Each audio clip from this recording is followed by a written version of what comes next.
na. Kakainis naman. Ma'am, may delivery po kayo. Oh, ano to? Pera na naman? Diyos ko, ayoko neto. Sa'yo na lang, kuya. Ayoko din po niyan, ma'am. Sa iba niyo na lang po ibigay. Sige na po. Ano ba yan? Ang dami ko ng pera eh. Nay, bakit 300,000 na naman yung binigay mong baon sa akin? Hindi ko pa nga nagagastos yung baon ko last week eh. Tapos binilan mo pa ako ng bagong iPhone at iPad. Bawasan mo yung baon ko ha. Nakakainis ka. Huwag ka na magreklamo. Ang dami na nga natin pera eh. O eto pa. Hindi ko na alam kung saan ko gagastusin to eh. Ay naku, padala kasi ng padala ng pera eh. Tapon ko na lang to. Congrats, ma'am! Kayo po ang grand winner ng 5 million pesos! Ano ba yan? Pera na naman. Pwede ba hindi ko tanggapin yan? Dami ko ng pera eh. Ay, bawal na po namin kunin to, ma'am. Sa'yo na po to. Congrats po ulit. Ba't pa ako nagising? Sana ganun na lang yung problema ko. Mare, ito na pala yung anak ko. Anak, hindi na pala, Mare. Balita ko marunong kumanta yan na. Oo, Mare. Anak, kumanta ka nga. Bibigyan ka ng pera ng tita mo. Sige po, Nay. Guess there is something and there is nothing. There is nothing in between. And in my arms there is a tiny dancer watching over me. He's singing, she's a lady, and I am just a boy. He's singing, she's a lady, and I am just a line without. Oh baby, I am a wreck when I'm without you. I need you here to stay. Oh, di ba, Mare? Sabi ko sa'yo, magaling yan eh. Alam mo, Mars, pwede mo lang isala ito sa tawag ng tanghalian. Oh, ito, para sa'yo. Thank you po. Akin mo na to, Mare. Oo, ako muna magtatago. Baka mawala niya pa. Sige, Mare. Mare, may tinitinda ako. Ano yun, Mare? Pag ininom mo to, magiging super ganda mo. Talaga, Mare? Gaganda ako? Magkano ba yan? 5,000 lang, Mare. 5,000? Wag na, baka fake lang yan. Hindi to fake, Mare. Hindi ko bibili niya ng ganyan kamahal. Sige na, umalis ka na. Ayaw mong bumili, ha? A few moments later. Aalokin pa ako ng pampaganda eh. Maganda naman ako. May kumakatok. Gusto mo ba magkajowa? Opo! Pag ininom mo to, magkakajowa ka na. Talaga? Oh, sige na to. Ubusin mo, ha? Sige po. Magkakajowa na ako. Anak, saan mo galing yan? Sa kapitbahay po, Nay. Sa kapitbahay? Huwag mong inumin yan. Ano yun, Nay? Ang kulit-kulit mo talaga, anak. Anak? Anak ko! Ano nangyayari? Baka pinaprank mo na naman ako, ha? Anak! Nasa akin na ang gamot! Gamot? Akin na yan! Ops! Hindi to libre! Magkano ba yan? 10,000 lang to, Mare! 10K!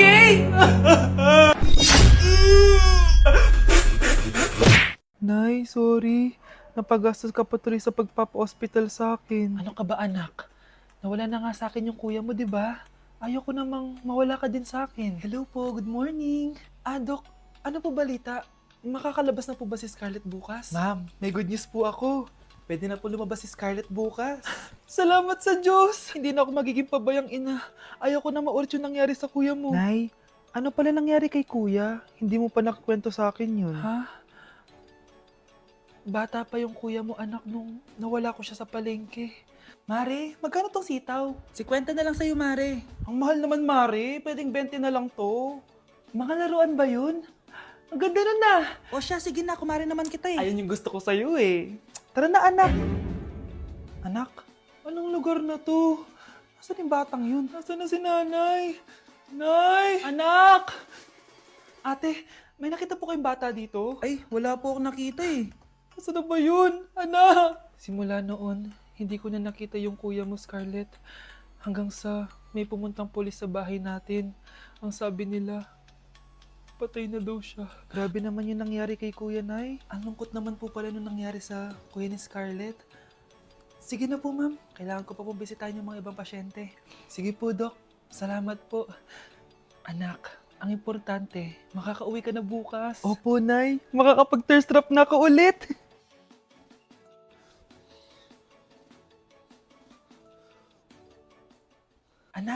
uwi na tayo. Nay, may pinapabigay pala si Doc sa'yo. Oh, ano naman kaya to?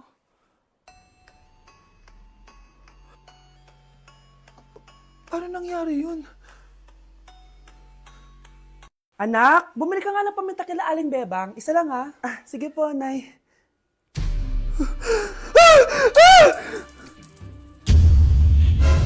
Nay, itapon mo yan! Ikakamatay natin yan eh! Napapano ka ba anak ha? May napanood kasi ako, Nay. Itapon mo yan! Ay na nga ba sinasabi ko eh. Kaka-cellphone mo yan eh. Kung ano-ano pinapanood mo. Ayoko pa mamatay. Diba, baliw na ata to. Hi, Mare! Buntis na ako! Ha? Paano ka nabuntis? Eh, wala ka namang asawa! Hello po. Nagbibigay po kami ng pera sa mga nangangailangan. Hello po, Mayor. Ako po, kailangan po namin ng pera. Ay, Mayor! Buntis ako, oh! Mas kailangan ko yan! Oo, mas kailangan mo nga kasi buntis ka. Oh, ito, sa'yo na to. Thank you! Tsaka pala, magbibigay kami ng bahay at lupa sa mga may kailangan. Kami po, Mayor. Kailangan po namin ng bahay. Wala na po kami magrenta. Hindi. Buntis ako, oh. Kawawa naman yung bata kung wala siyang bahay, di ba? Oo nga, mas kailangan niya yung bahay. Oh, ito, sa inyo yung bahay. Thank you! Aba, sandali lang. Bakit? Sinungaling tong babaeng to eh. Hindi naman totoong buntis yan. Totoo nga! Manganganak na ata ako! Manganganak na daw! Manganganak? Tignan ko na lang kung anak yung lumabas dyan. Ang baho, ano yun? Di ba? Sinungaling kong babaeng to, nagdadalang tae lang pala. Sa akin nyo na lang po ibigay yung pera tsaka yung bahay. Bakit anak? Kasi Nay, buntis ako! Anak? Yes, Nay? Di ba may pictorial kayo, anak? Ako na lang mag-makeup sa'yo para makatipid tayo, ha? Sige po, Nay. Few moments later. Nay, mamaya na po yung pictorial namin. Make-upan nyo na po ako. Sige anak, kumupo ka na dito. Nay, gusto ko yung makeup na parang hindi halata pero magiging pogi ako. Sige anak, ako nang bahala sa'yo. Kukunin ko lang yung makeup ko, ha. Tcharan! Make-upan na kita, ha. So maglalagay muna ako ng foundation, anak, ha. Konti lang to. Ayan! So lalagyan na kita nito, anak. Itong lipstick. So huwag kang matakot, ha. Konti lang to. So eto na yung panghuli, anak. Lalagyan ko lang yung mata mo para hindi ka inaantok.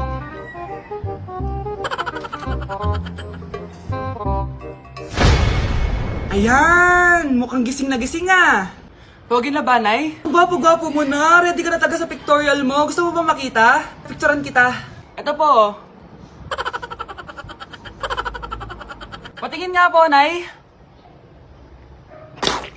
Tao po. Tao po. Ano po yun? Huliin ka namin. Hala, bakit po? Ano pong ginawa ko? Palag ka na sa daan eh. Ay, di po totoo yun. Babe po ako. Sumama ka na sa amin. Ayoko po. Wala pong kasalanan. Di ka sasama? Bakit ako lang? Lumalabas din naman yung iba dyan ah. Oo nga. Kaya nga pati crush mo nahuli eh. Nahuli crush ko? Oo. Ma! Magbabakasyon lang ako! Mga 1 year! Tara na, tara na! Nay! Si tatay may kabit! Sinasabi ko na nga ba eh! Maniloko talaga yung tatay mo! Nakita ko po siya! May kasama siyang ibang babae! Humanda talaga sa akin yung tatay mo! Malalaman ko din kung sinong kabit mo. A few moments later. Darling, andito na ako! Oh, saan ka galing? Galing ako sa trabaho. Bakit, darling? May kabit ka, no? Pinagsasabi mo? Alam mong ikaw lang mahal ko, darling. Talaga ba? Oo, darling. Ikaw lang mahal ko. Tsaka pala, alis ako mamaya. May gagawin lang. Sige, ingat ka. 1 hour later. Darling?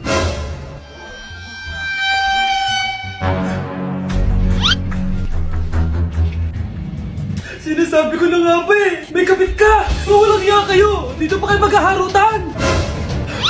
Darling! Wag mo ako ba, darling! Mari! Mali akala mo! Ikaw! Akala ko tunay kang kaibigan! Ahas ka pala! Darling! Tama na! Umalis kayo dito! Ayoko makita pagmumukha nyo! Darling! Binigay niya lang yung pinabili ko sa kanya! Ay, ganun ba?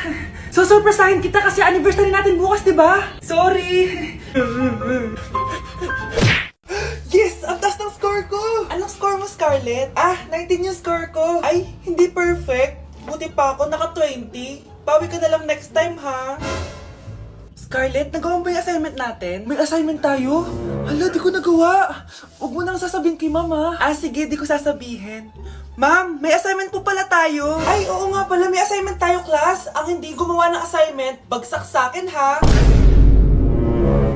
Bida-bida talaga tong si Samantha. Okay, class, sinong iboboto niyong president? I nominate Scarlett, ma'am. Ako? Di ako papayag. Dapat ako yung maging president. Go, Scarlett, kaya mo yan. I nominate myself because I believe na mas responsible ako. I believe na hindi ako nangungupit ng class funds. Iboto niyo ako dahil matataas ang mga scores ko. Iboto niyo ako dahil hindi ako nangungopya para lang tumaas ang score. Ako ba pinaparinggan mo? Mukhang may natamaan ata. Congrats, Scarlett. Deserve mo maging president. Gagawin ko yung best ko. Good morning, class. Hindi na papasok si Samantha. Ha? Ano nangyari? Ang balita ko, nag-drop na siya dahil sa sobrang pressure sa nanay niya. Palagi siya pinapagalitan kapag hindi perfect yung score niya. Nagalit din yung nanay niya nung hindi siya nanalo ng president. Kaya, na-depress talaga siya. Kawawa naman pala siya. So, before you go, Galing mo pala kumanta, no? konti lang. O sige, kung haalanayin mo yung nanonood, anong kakantahin mo? Uulit-ulitin ko sa'yo ang nadarama ng aking puso. Kinikilig na tayo nanonood eh. Talaga ba? Kinikilig ako kapag ika'y nakita. Mukhang bad trip si ma'am. Kayong apat, tumayo kayo! Hala, ano naman kayang ginawa nila? OMG! Natatandaan niyo ba tong group chat niyo? Paano nalaman ni ma'am yung GC namin? Patay kami nito. Ang gagaling niyo! Mag-uumpisa tayo kay Scarlett. Ako po, ma'am. Palagi na nagpapareport si ma'am. Ano, tamad na siya magturo? Sayang lang tuition natin, be. Isa ka pa, Christian! Ma'am, kita niyo ba, bago reban si ma'am, balita ko kumukuha siya sa class funds natin, Ginawa niya tayong business. Samantha! Yes po. Ayoko talaga dyan kay ma'am. Mas gusto ko pa yung dati natin teacher. Buti pa yun, hindi nang babagsak. Tapos magaling pa magturo. Kyle! Akala ko matino ka. Guys, huwag niyo naman ginaganyan si ma'am. Mabait naman siya eh. Sa principal nga lang. Akala niyo di ko alam mga pinagsasabi niyo sa akin? Lahat po ng sinabi namin sa GC. Totoo po yan, ma'am. Diba sabi nga nila, ma'am, truth hurts? Truth hurts pala, ha? Sige, papakita ko to sa principal sa office. Sige, ma'am, sabihin mo sa principal. At sasabihin din namin yung mga baho mo. Ha? Anong ibig mo sabihin? Di ba may GC din kayo, ma'am? Sinisiraan niyo pa nga yung mga estudyante. Paano mo nalaman yon? Isang pindot ko lang dito at masasend na to sa principal. Huwag mong gagawin yan. Huwag mong pipindutin. Kumanda ka sa akin, ma'am. Wag! Wag!